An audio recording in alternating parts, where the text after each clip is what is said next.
da linha editorial Vivendo de Recuperações Iniciais. É a primeira vez, Juliano ou Dani, Gabi, é a primeira vez que eu gravo essa linha editorial ao vivo aqui no Insta. E eu decidi gravar o 17º episódio, Amanda. O 17º episódio.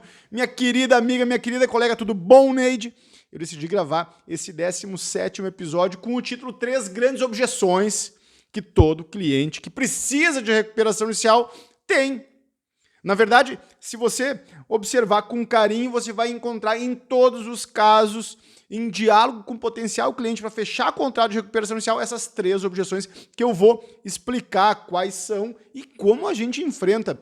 Mas assim, Neide, enfrenta do ponto de vista íntegro, com correção, com ética. Nós não estamos aqui maliciosamente, ardilosamente querendo enfrentar objeções sem uma clareza do ponto de vista ético-moral. Então, eu vou enfrentar essas 3 objeções e as respostas. Mas assim, iniciando, eu quero dizer que essa linha editorial que eu gravo pela primeira vez aqui no Instagram, eu vou levar depois esse vídeo, claro, para o YouTube. Então, quem está me vendo depois no YouTube vai ver que eu não tô de gravata, que eu não tô de camisa, mas assim, é sábado. São 10 para o meio-dia, então não tem como fazer isso mesmo, não tem nem sentido. Essa linha editorial, Breno, tem o propósito de colocar cada advogado, cada advogada na linha de frente do mercado de recuperações iniciais. Advogado e contador.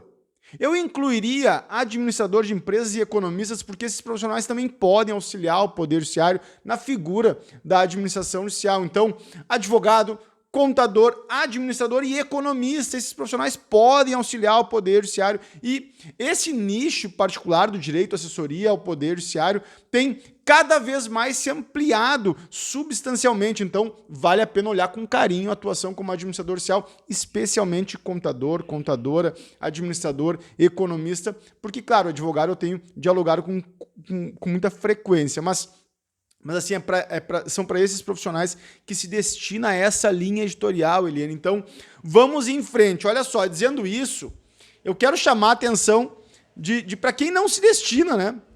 A linha editorial Vivendo de Recuperações Iniciais. Eu estou produzindo conteúdo para quem pretende trabalhar com recuperação inicial. Então, para quem que não se destina a esse conteúdo? Em primeiro lugar, para quem está se preparando para a carreira pública. Então, tem muitos colegas que me acompanham, mas que estão dedicando energias para construção de uma carreira no Ministério Público, na magistratura ou mesmo na Defensoria Pública.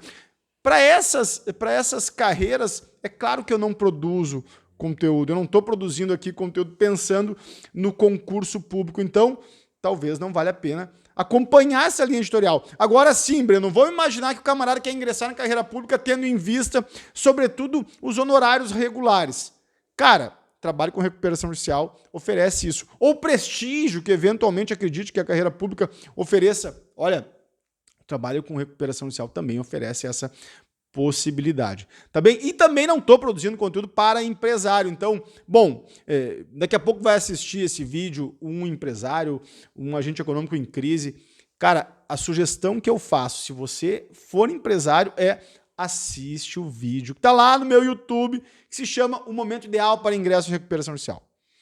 Nesse vídeo eu explico qual o melhor momento, a melhor circunstância para o ingresso em recuperação judicial do ponto de vista do empresário. Então, se você é empresário, nem fica aqui, porque não é o propósito de discutir com você nesse vídeo. O meu propósito nesse vídeo é bem simples.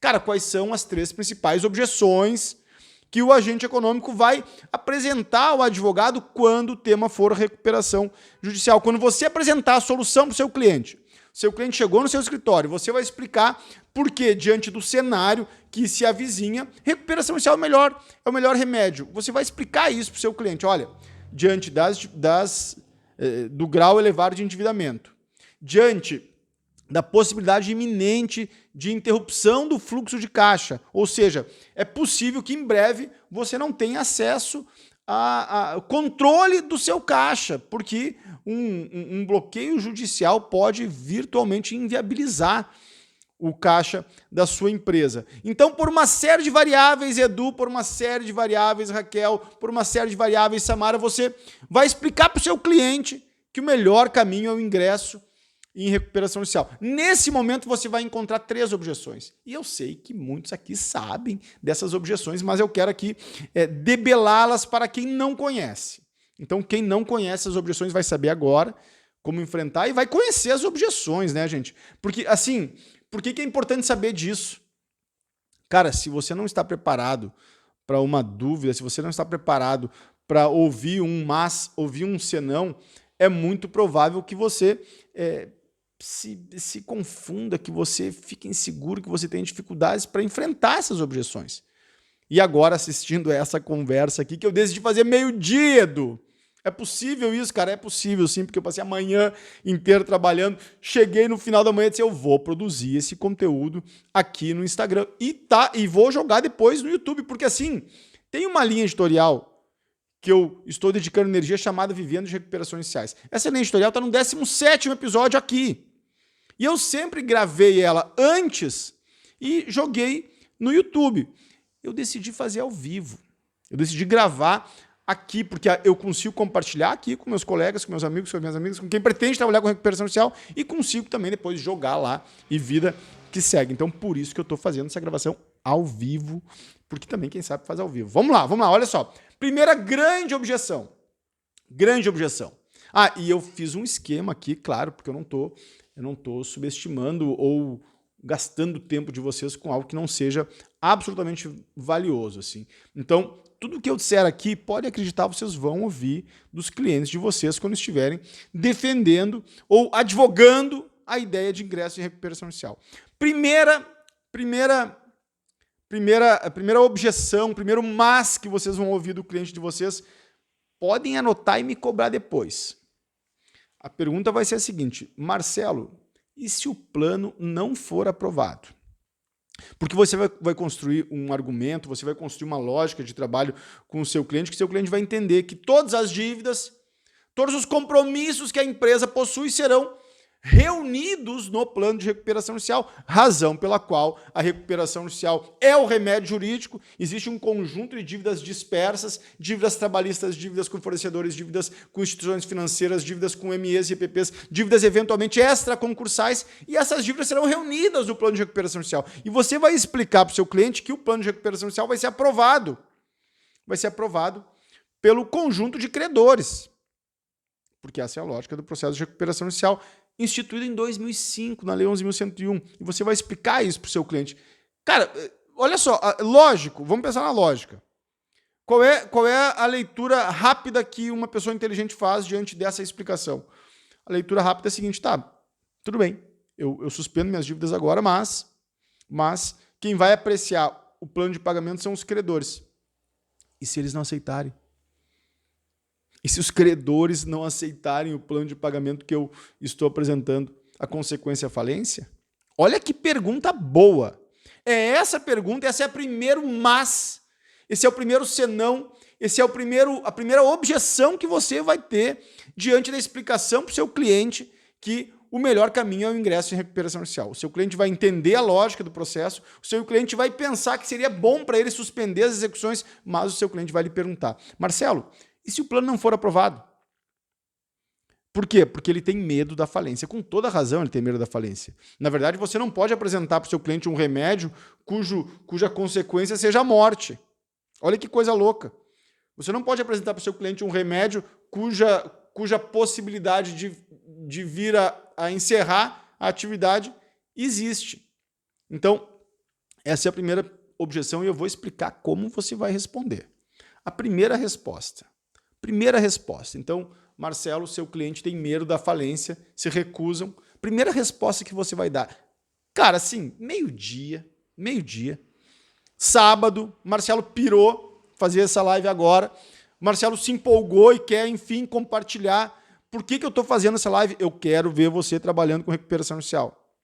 E eu abro o jogo aqui, eu não abro o jogo só no treinamento avançado em recuperação inicial, eu não abro o jogo em outros espaços fechados, eu abro o jogo aqui. O primeiro argumento que você vai utilizar diante desse mas do seu cliente é o seguinte, meu caro cliente, o Observatório de Insolvência da PUC de São Paulo, guarda isso, anota aí. O Observatório de Insolvência da PUC de São Paulo, que é uma instituição, um órgão que estuda todos os planos, todos os processos de recuperação judicial em curso no Tribunal de Justiça de São Paulo, tem o índice de 88,4% de aprovação dos planos. Ou seja, de cada 100 planos de recuperação judicial, 88,4% são aprovados. Melhor ainda, de cada 1.000 planos de recuperação judicial, 884 planos de recuperação judicial são aprovados. Portanto, esse receio de que os credores não vão aprovar o plano de recuperação judicial, ele simplesmente não se sustenta em razão dos dados empíricos. A prática ensina que credor não quer falência. Logo, pense do ponto de vista do credor. O seu medo é falência, tudo bem. Agora, pense na perspectiva do credor. Qual é o credor que prefere uma falência a receber parcialmente seus compromissos? Não faz sentido jogar pela falência quando a alternativa é um plano de recuperação judicial minimamente condizente com as expectativas dos credores. Esse é o primeiro argumento. Marcelo, peguei o primeiro argumento. Então a objeção vai ser, doutor, e se não aprovarem um plano? Você vai responder, 88,4% dos planos são aprovados, pesquisa empírica do Tribunal de Justiça de São Paulo. Segundo argumento, credor algum, eles são aprovados porque credor algum quer falência. Mas terceiro argumento, qual é a média? Olha só, Hudson, olha só, Ricardo, essa hora, cara, meio-dia fazendo live sobre objeções. É isso mesmo. Qual é a lógica da aprovação do plano de recuperação judicial? Meus queridos colegas, a média de deságio do Observatório de Solvência da PUC de São Paulo, guardem essa, a média de deságio é 70% do crédito quirografário. Portanto, os planos são, em média, aprovados no Tribunal de Justiça de São Paulo pelos credores paulistas, na verdade, credores do Brasil inteiro, uma média de deságio de 70%. Você vai explicar para o seu cliente isso dizendo o seguinte, nós não vamos apresentar um deságio assim. Nós não vamos apresentar um deságio draconiano de 70%, 80% do crédito principal. Nós vamos apenas construir um alongamento de 6, 7, 8 anos e, eventualmente, um deságio de 20%, 30% se conseguirmos construir uma negociação compatível com a possibilidade, com a capacidade da empresa e com as expectativas dos credores. Perfeito? Então, eu ainda estou na primeira objeção. A primeira objeção é o seguinte, ó. Primeira objeção é o seguinte, Marcelo, se os credores recusarem, eu expliquei, 88% dos planos são aprovados. Segundo, os deságios aprovados são absurdos. Então, é só apresentar um deságio mais condizente com a expectativa que você vai conseguir a aprovação do plano. Terceiro, tem alternativa? Olha só, Carolina, que interessante essa reflexão. Quando é que vale a pena ingressar em recuperação judicial? Vejam que pergunta pertinente. Quando vale a pena ingressar em recuperação judicial?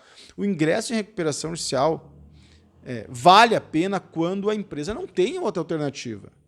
Se a empresa tiver condições de cumprir rigidamente os compromissos firmados, ela não precisa de recuperação judicial. Olha só, eu tô compartilhando aqui um critério fundamental para, no escritório, você definir se é caso de ingresso ou não em recuperação judicial. Se o seu cliente não precisa a suspensão de todas as execuções e a repactuação dos compromissos a partir de uma nova base econômica, o seu cliente não precisa de recuperação judicial. E, falando isso, em uma interpretação contrária, se o seu cliente precisa da suspensão das execuções e precisa da repactuação dos compromissos, logo, seu cliente precisa de recuperação judicial. Então, guarda isso. Agora, se o seu cliente não precisa, você não vai fazer recuperação judicial. Por outro lado, se ele precisa da suspensão, não tem alternativa. Então, tudo para responder se o plano não for aprovado. Não tem alternativa. Meu querido cliente, qual a alternativa à recuperação judicial? Eu estou lhe dizendo, 88% dos planos são aprovados. Eu estou lhe dizendo, os credores não querem falência. Eu estou lhe dizendo, eu sou administrador judicial de falências e as falências duram anos, razão pela qual não é uma opção razoável para ninguém. Eu estou lhe dizendo, não tem alternativa. Vocês percebem que com esses argumentos que são, do ponto de vista ético, moral, absolutamente íntegros, não tem nenhum reparo do ponto de vista ético, do ponto de vista de correção ética, né? Eles são suficientes para o seu cliente entender que a melhor alternativa, ou melhor, a única alternativa é a recuperação judicial. Assim, gente, eu estou dizendo isso 2023. Esse vídeo está sendo gravado em 29 de julho de 2023, quando estamos no meio de uma avalanche de recuperações judiciais. Eu estou gravando esse vídeo por quê? Porque eu quero que você trabalhe com recuperação judicial, que você seja muito bem remunerado para trabalhar com recuperação judicial. Por isso. Então eu estou abrindo o jogo. Mas assim, imagine que eu utilizei esse argumento em um contexto, 2023, em que todo dia se tem notícia de recuperação judicial. Nós temos grandes agentes econômicos que estão em recuperação judicial. Nós temos grandes prestadores de serviços que estão em recuperação judicial. Lojas Americanas, a Light, se eu não estou enganado, a Oi. Então, hoje, recuperação judicial não envolve uma dificuldade de compreensão imensa. Hoje, o agente econômico, o empresário, o produtor rural, o dirigente de associação, ele sabe dos benefícios da recuperação judicial, razão pela qual ele recebe notícias diárias de agentes econômicos em recuperação judicial. Agora imagine em 2016, 2017, nesse período nós começamos a fazer recuperação judicial. Argumentos estes que eu estou compartilhando aqui, muito mais difíceis de serem defendidos. Então nós estamos em um contexto, meus queridos colegas, é isso que eu quero dizer, hábil, um contexto interessante para se advogar o ingresso em recuperação judicial, porque está fácil defender recuperação judicial e o primeiro argumento, ou melhor, a primeira objeção que seu cliente vai ter, você já debelou aqui conversando comigo. Vamos para a segunda. Qual é a segunda objeção? Então, primeira objeção resolvida. Segunda objeção que seu cliente vai dizer. O seu cliente vai dizer para você que não vale a pena ingressar em recuperação judicial ou que ele tem medo de ingressar em recuperação judicial porque ele tem um patrimônio pessoal. Ele está nos contratos com instituições financeiras como coobrigado. Razão pela qual, mesmo que ele ingresse em recuperação judicial, o seu patrimônio pessoal vai estar comprometido. Entenderam? Cara, essa objeção ela é uma objeção mais sofisticada. Eu vou dizer que esse argumento é um argumento que já está em outro patamar. Primeiro argumento de que, olha, o plano não será aprovado, a gente debela ele com tranquilidade com um conjunto de respostas que eu acabei de dizer. Esse segundo ele é mais delicado. Você não pode dizer, grande coisa, não me interessa o seu patrimônio pessoal. Você não pode agir com irresponsabilidade para essa argumentação.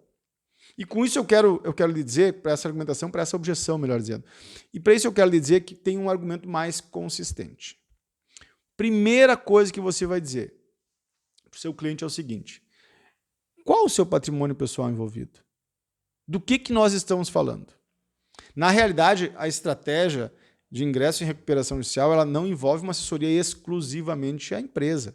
Ela envolve uma assessoria que diz respeito aos sócios, a compreensão do patrimônio dos sócios no contexto de crise do agente econômico. Então, olha só, gente, meio-dia e 8. O que nós estamos falando aqui. Então, quem está aqui é guerreiro, é guerreira, sabe o que quer. Quem está aqui 12:08 sabe o que quer da vida, quer trabalhar com recuperação judicial. Meus parabéns. Meus parabéns. Quem está aqui sabe que quer trabalhar com recuperação judicial. Então, meus parabéns, porque de fato, Márcio, é um tema que envolve comprometimento. O seu cliente vai dizer o seguinte: Marcelo, meu patrimônio pessoal está envolvido nas dívidas com instituições financeiras. Primeira resposta que você vai dar é: do que nós estamos falando? Que tipo de patrimônio pessoal? É possível fazer um planejamento patrimonial antes do ingresso em recuperação judicial? Esse planejamento patrimonial ele envolve blindagem, ele envolve algo de ilegal que a gente não quer fazer? Ou nós estamos falando de um bem familiar, por exemplo, uma casa, por exemplo, um apartamento, por exemplo, um veículo, bens de cunho pessoal e que foram adquiridos antes de qualquer tipo de endividamento. Enfim, essa é uma análise que você vai fazer caso a caso. Mas tem uma resposta geral para isso. Tem uma resposta anterior e uma resposta geral para essa questão, que é a seguinte: com a empresa endividada, de qualquer modo, os bens pessoais que figurarem nos contratos com instituições financeiras, de qualquer modo haverá essa extensão da execução, porque os cobrigados são cobrigados. Portanto, essa segunda objeção, a rigor, olha só o que eu vou dizer, essa segunda objeção, a rigor, é irrelevante.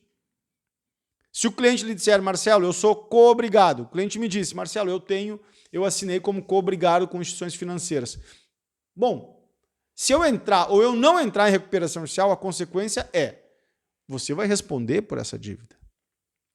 Ou seja, não faz diferença você estar ou não estar como co-obrigado, porque se o seu empreendimento, se a sua empresa não responder às execuções que já estão distribuídas, cara, você vai responder com o seu patrimônio porque você já é co-obrigado. Ou seja, essa suposta objeção, ela perdura de qualquer modo.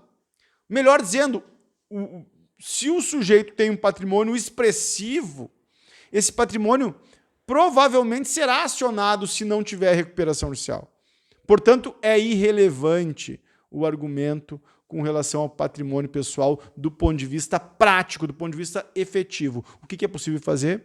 Antes da recuperação judicial, construir um planejamento patrimonial, claro, com a integridade possível, com a integridade que o direito oferece, tá bem? Então, essa é a segunda objeção que você vai responder nesse modo.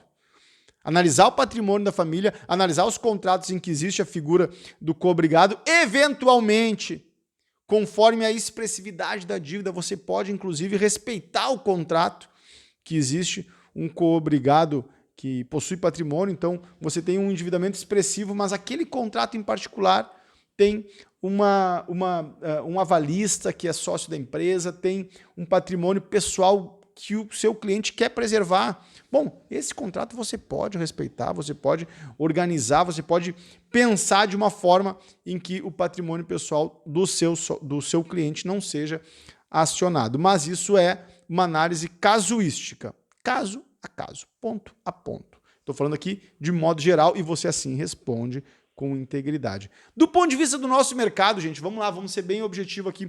Do ponto de vista do mercado, do treinamento avançado em recuperação judicial, do ponto de vista do nosso mercado, do ponto de vista de MEs e EPPs, especialmente EPPs, em regra, nós não estamos falando de patrimônio expressivo, de muito patrimônio dos sócios e a pessoa jurídica sem condições. Não é disso que se trata.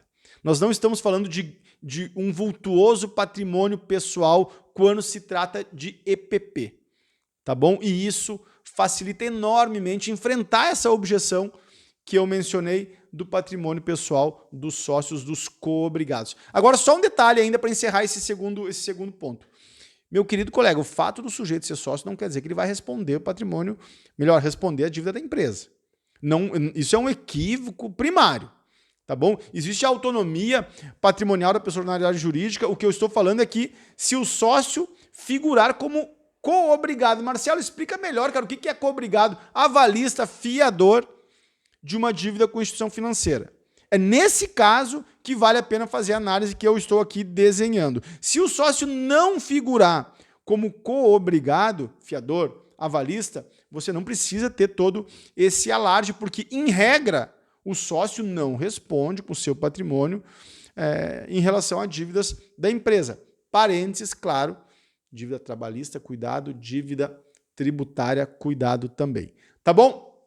Então, feito uma resposta satisfatória dessa segunda objeção, vamos para a terceira objeção, que você vai ouvir, você vai explicar para o seu cliente que o melhor caminho é recuperação judicial, você está pronto para fechar o contrato, você já está planejando, pelo menos na sua inteligência, o plano de recuperação judicial já está perguntando para o seu cliente, cara, fica bem receber iniciar o pagamento em 1 ano e meio, fica bem pagar em 6 anos, você já está pensando no plano de recuperação judicial. É essa inteligência que você tem que construir.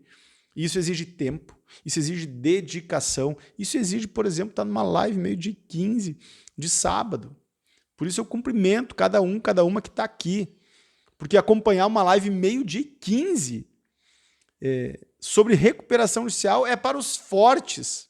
Então, quem é forte, dá um ok aqui, escreve aqui, bota o sinal de forte aqui nos comentários, porque, pô, somos guerreiros, somos guerreiros. Marcelo, por que você fez essa live agora? Porque tá quente. Tá quente. Eu passei a manhã inteira trabalhando, eu passei a manhã inteira dedicado a alguns processos de recuperação judicial, petição inicial, análise de documentos, e eu pensei, porra, eu ouço resistências, eu ouço essas objeções.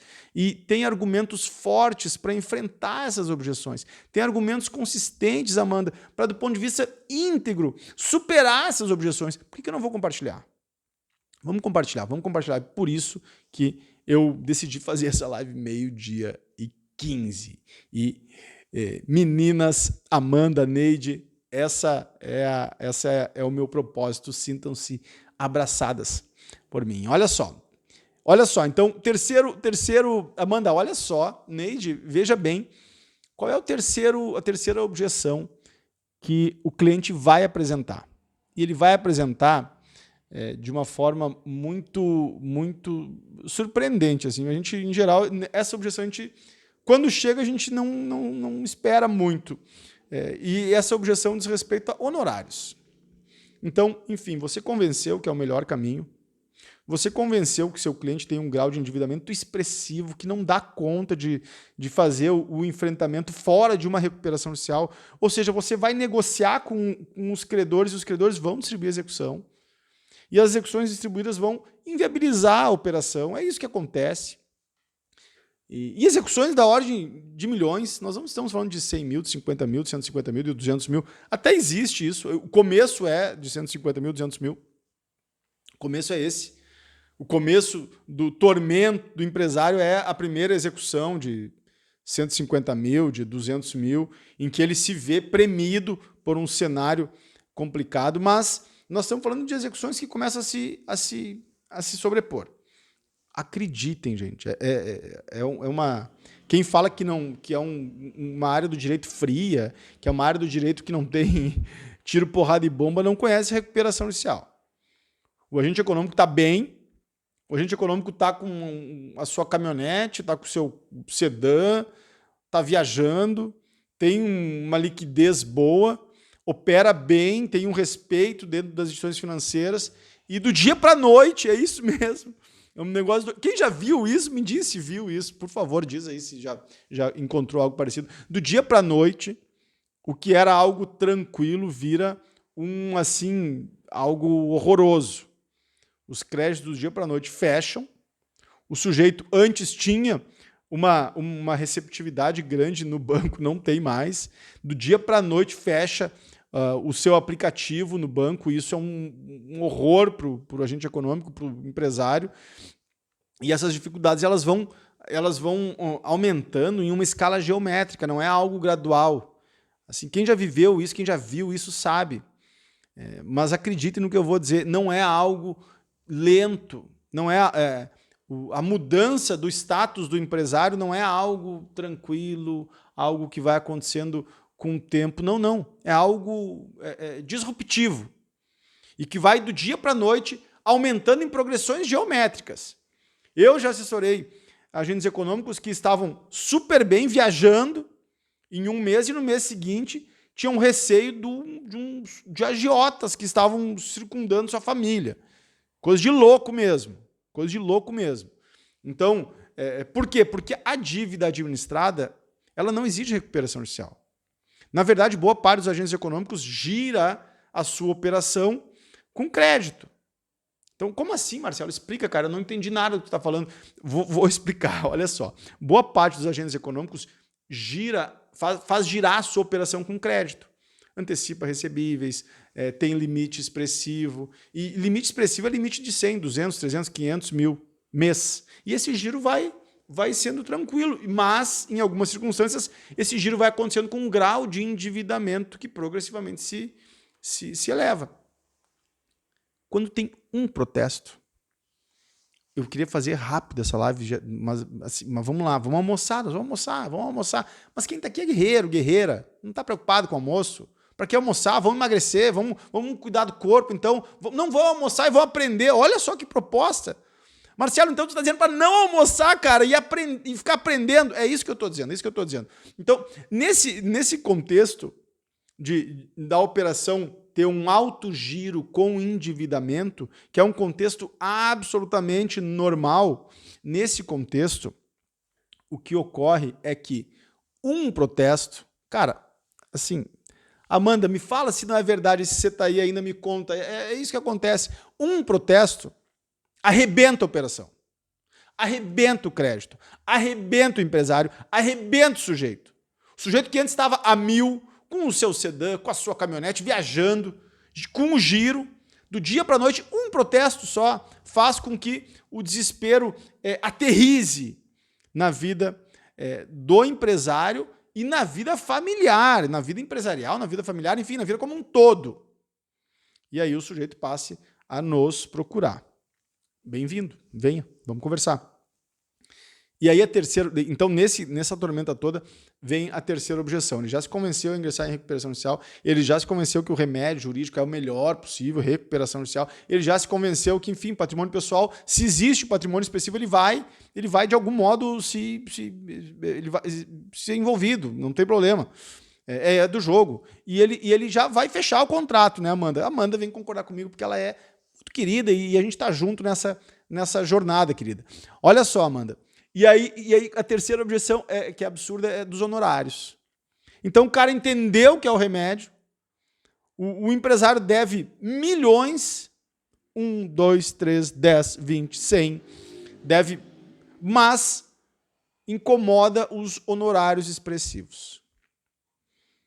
Os honorários parecem que vão interromper a contratação.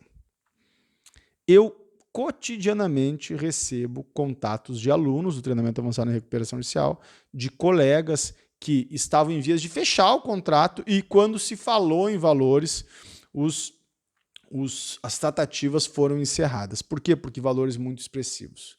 E eu costumo dizer o seguinte, os valores nunca são muito expressivos. E nunca são muito expressivos porque os benefícios que se oferecem por meio de uma recuperação judicial, eles são absolutamente incomensuráveis. Eu acabei de escrever o tormento que é o primeiro protesto, a interrupção daquele giro que era feito todo a partir de endividamento e da necessidade do empresário cair na real. Meus queridos colegas, o empresário que deve 10 milhões, que deve 15 milhões, que deve 20 milhões, desembolsar para fins de distribuição de uma petição inicial, 60 mil, 70 mil, 80 mil, pelo amor de Deus, não é dinheiro.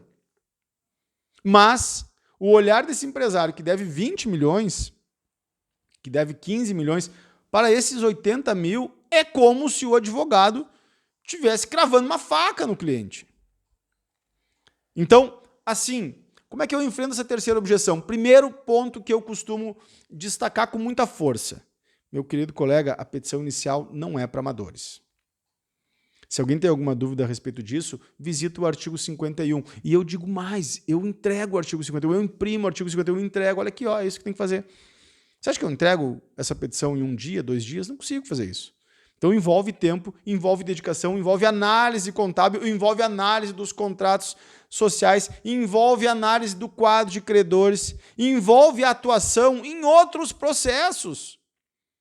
Porque esse é um argumento que, aliás, guarda no bolso. Envolve a atuação em outros processos, porque a recuperação judicial ela pretende, sobretudo, suspender as execuções. As execuções estão aonde? As execuções estão em varas dispersas, eventualmente em vários municípios.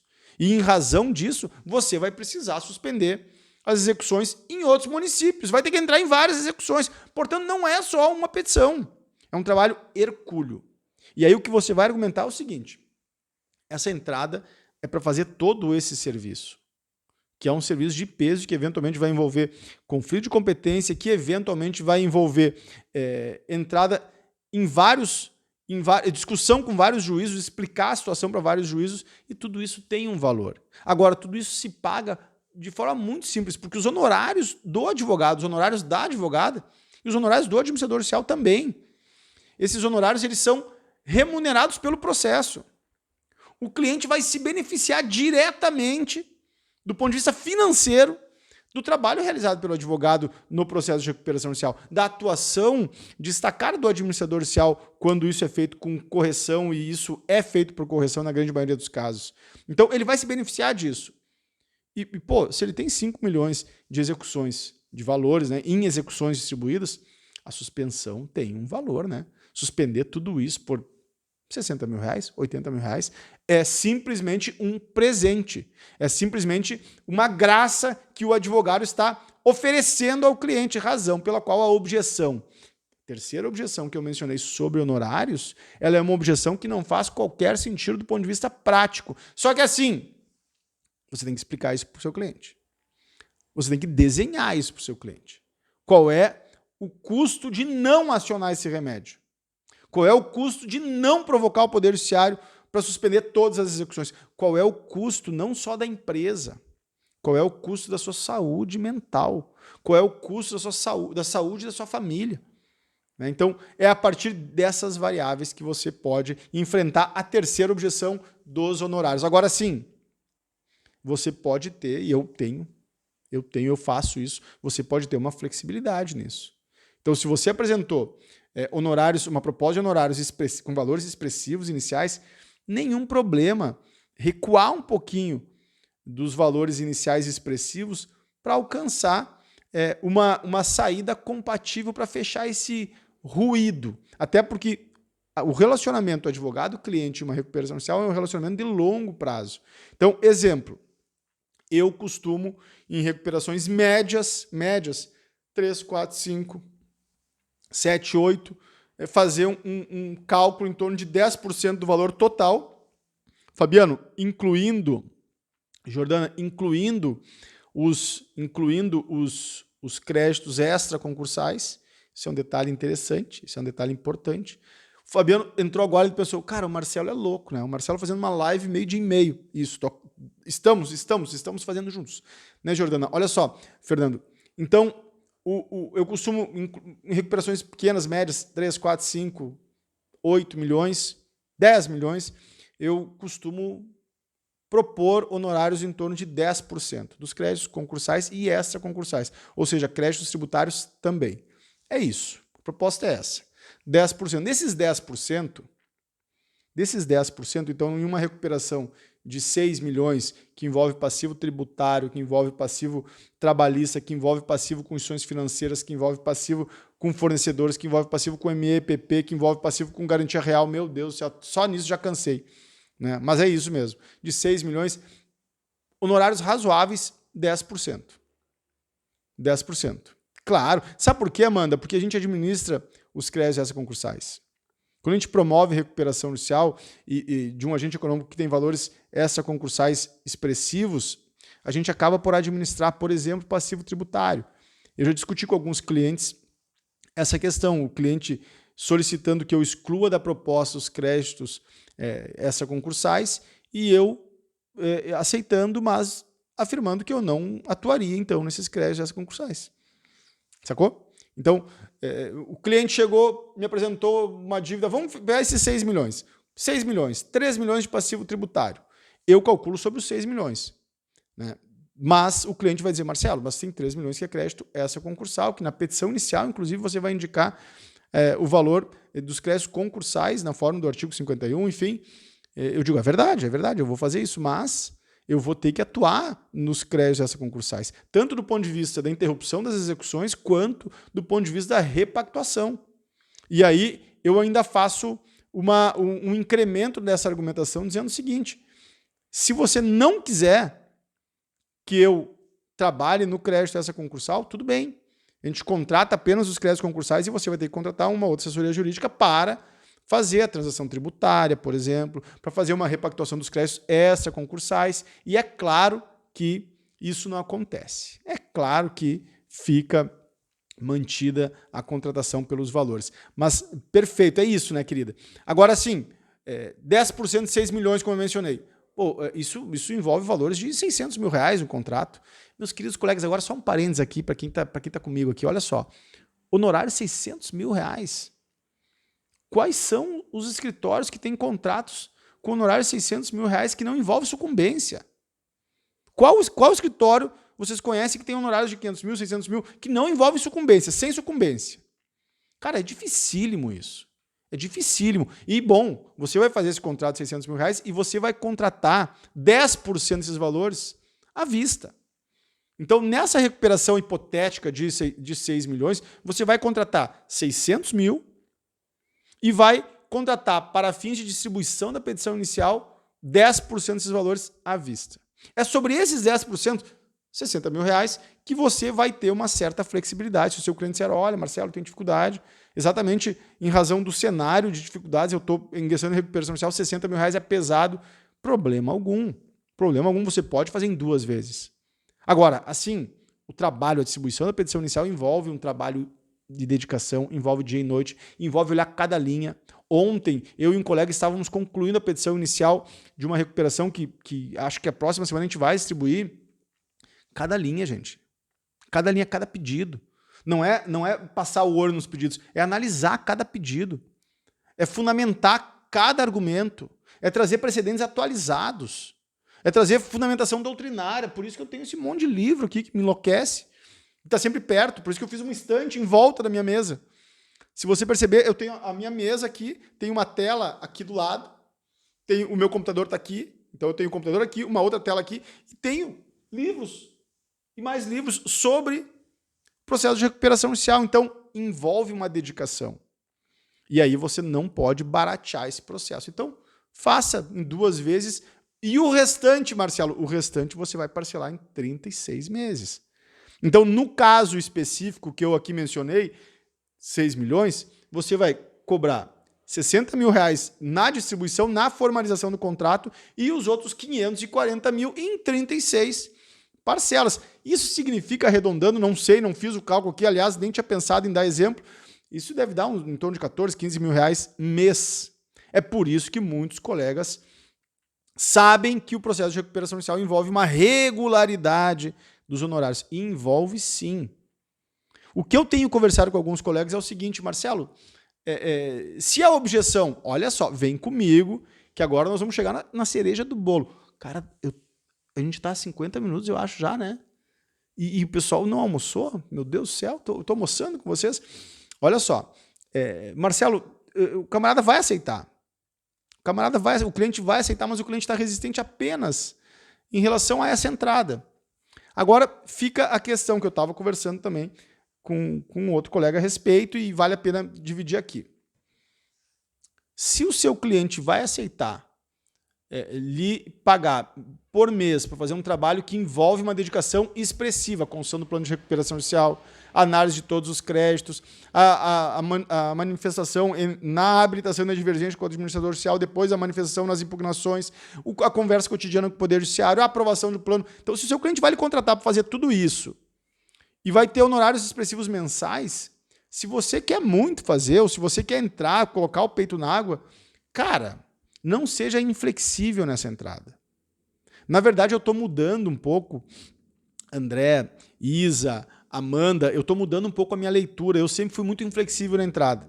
Eu sempre gostei de afirmar essa entrada, até em razão da respeitabilidade da caminhada, do trabalho. Então, valoriza. Essa sempre foi minha postura. Mas, de uns tempos para cá, ouvindo colegas que privilegiam essa regularidade, na verdade, eu fiz uma pesquisa e a grande maioria dos advogados prefere honorários regulares a uma entrada mais expressiva. Aliás, eu pergunto para vocês aqui, quem é advogado me responde, você preferiria receber um valor mais expressivo e uma parcela menor mensal ou uma parcela um pouquinho maior e um honorário menor na entrada? O que eu recebi de retorno é que a maioria dos colegas preferem a regularidade do que propriamente uma entrada mais expressiva. E aí, olha só, se isso faz sentido, Piero, se isso faz sentido, vamos ver, quem mais me responde aí? Se isso faz sentido, a preferência de honorários regulares e, ao contrário de uma entrada maior, olha só, Isa, honorários regulares, Piero, honorários regulares. Então, olha só, se faz sentido isso, olha só, Isa, olha só, Piero. Amanda também, querida, olha só, venham comigo, se faz sentido honorários regulares e uma entrada um pouquinho menor, nós resolvemos 2 problemas com uma solução. Tá feio isso, né? 2 problemas com uma solução, acho que não pegou bem, né? Essa frase não fecha. Mas assim, nós matamos 2 coelhos com uma cajadada, mas quem é que quer matar coelho, né? Também é uma loucura isso, mato 2 coelhos. Não, nós não queremos matar coelho nenhum. Mas assim, ó, nós temos uma solução para os 2 problemas. Assim fica mais legal. Olha só. Basta apresentar a proposta que eu mencionei. Então, 10% do valor total que envolve uma recuperação judicial. Desses 10%, no exemplo de 6 milhões, 600 mil.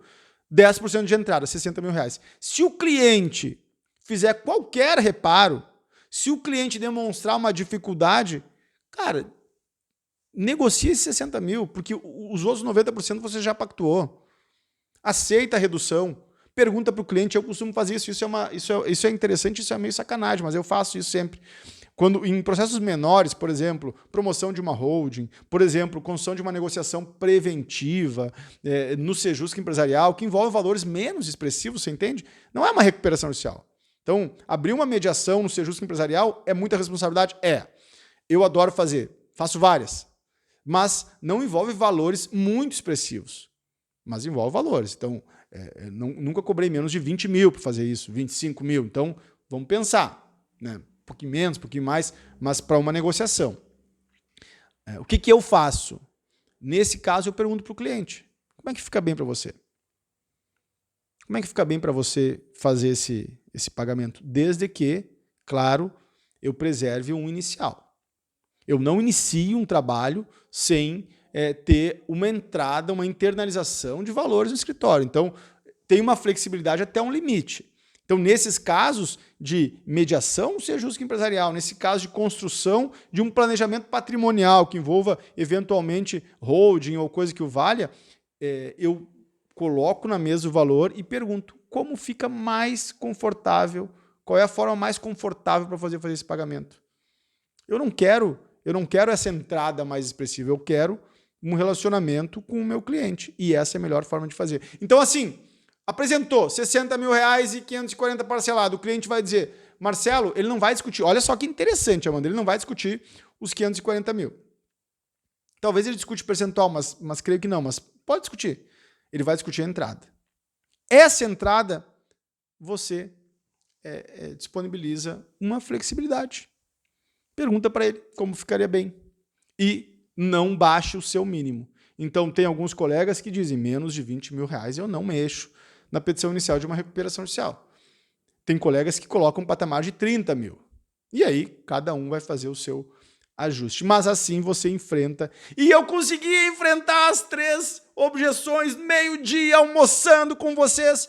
Assim você responde a contento as 3 grandes objeções que você terá quando apresentar ao seu cliente a recuperação judicial como um remédio possível, um remédio imprescindível. Meus queridos amigos, minhas queridas amigas, demais, né? Demais, nesse horário, fazer uma live e ter colegas que interajam comigo, conversem comigo, que estão me ajudando a construir esse movimento em prol do trabalho com recuperações judiciais. Essa é a minha missão. A minha missão é que você trabalhe com recuperação judicial, seja muito bem remunerado para atuar na assessoria Empresários em Crise. Quem acha que essa área não tem calor, quem acha uma área fria, quem acha uma área difícil, cara, não viu uma assembleia de credores, não promoveu uma recuperação judicial, não teve que conversar com um juízo a fim de alcançar uma tutela de urgência, enfim, porque é um trabalho extraordinário. Extraordinário mesmo, que remunera muito bem, com uma finalidade extraordinária que é preservar agentes econômicos viáveis. Quem acha que não tem humanismo nisso não conhece um empresário, um agente econômico em dificuldades que por anos construiu um negócio e está vendo esse negócio ser destruído por uma crise que é uma crise que necessariamente não é do negócio em si, mas é da economia como um todo, é do setor, envolve uma regulamentação, enfim, há muitas variáveis que explicam a crise que vai além da figura do empresário.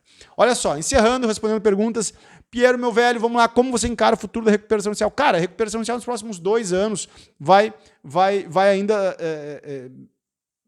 ter muito carvão para esquentar e para pegar fogo. Eu acredito que nós estamos no meio do boom das recuperações judiciais.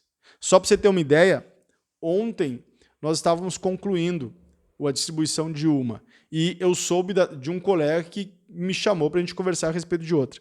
Segunda-feira, um contador de Porto Alegre quer fazer uma reunião comigo sobre outro caso. E possivelmente semana que vem a gente distribua mais de uma ou mais de 2 recuperações. Então, assim, cara, o mercado está muito quente e vai se manter quente, viu? Porque a economia ainda vai patinar até retomar a atividade. O que está acontecendo, Pierre, olha só, Amanda, aumentaram 105%. O que está acontecendo no mercado, de fato, é que os agentes econômicos não estão com acesso a crédito. E isso é uma perspectiva de médio prazo. Basta visitar bancos. Conversa com instituições financeiras, você vai ver se tem algum amigo que trabalha em banco, enfim. O crédito está fechado. E grande parte do empresariado gira com o crédito. Então, eu acredito que... E outra, mais um elemento, Piero. Todo o endividamento feito na pandemia teve um momento que tem que pagar. Guarda isso, mano. Guarda isso. Então tem um momento que tem que pagar isso aí. E o momento chegou. Então, ou os agentes econômicos acionam o remédio jurídico previsto para a crise da sociedade empresária, ou eles vão à falência. Porque a consequência de uma execução de 200, 300 mil reais, todos contratos assim, virtualmente, eu uso muita expressão virtualmente, nem sei porquê, mas virtualmente interromper o fluxo de caixa. Interromper o caixa da empresa.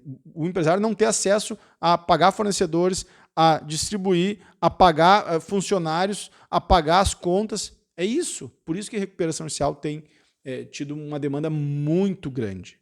Tá bem? E aí, a última pergunta, vamos ver aqui, trabalhar em RJ. Cara, os dois, velho, os dois, depende do perfil. Depende do perfil. Mas é tranquilo trabalhar com os dois. Eu comecei como administrador social, ainda atuo como administrador social, mas a partir de determinado momento eu comecei a dirigir mais a minha atenção para a promoção de recuperações sociais. Mas eu conheço escritórios que promovem recuperações sociais que estão muito bem mesmo. Não conheço nenhum escritório que começou a trabalhar com recuperação social e deixou de lado esse trabalho.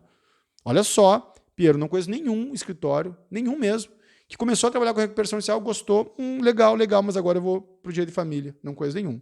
Agora eu conheço muitos advogados que começaram a trabalhar com direito civil, começaram a trabalhar com direito de família, começaram a trabalhar com outras áreas de direito, conheceram recuperação social e se especializaram em recuperação social. Então, fica a dica, esse é um detalhe, assim. E a atuação como administrador social, ela envolve outras variáveis, né, de confiabilidade, envolve um trabalho que tem um pé na contabilidade, um pé na fiscalização rígida e um pé no direito, mas é um mercado aberto, é um mercado que está aí e que vale a pena, no meu ponto de vista, também olhar com carinho, sobretudo para quem pretende pavimentar uma caminhada nessa área. Tá bem? Então, meus queridos colegas, obrigado pela prosa, muito obrigado pela atenção. Eu quero que cada uma se sinta fraternalmente abraçado nesse sábado, cumprimentado por mim. Eu produzi esse conteúdo, eu estou produzindo muito conteúdo porque eu quero ver mais profissionais entrando nesse mercado. Eu produzi um curso para isso, mas além do curso eu tenho feito esse conjunto de conteúdos. Então, quando abrir a possibilidade de curso, venham para cá, vamos fazer junto essa jornada. E enquanto não existe essa possibilidade, vamos conversando por aqui também, que é um imenso, mas um imenso mesmo prazer, e eu espero que vocês estejam percebendo isso. Tá bom? Um abração, bom final de semana, em frente!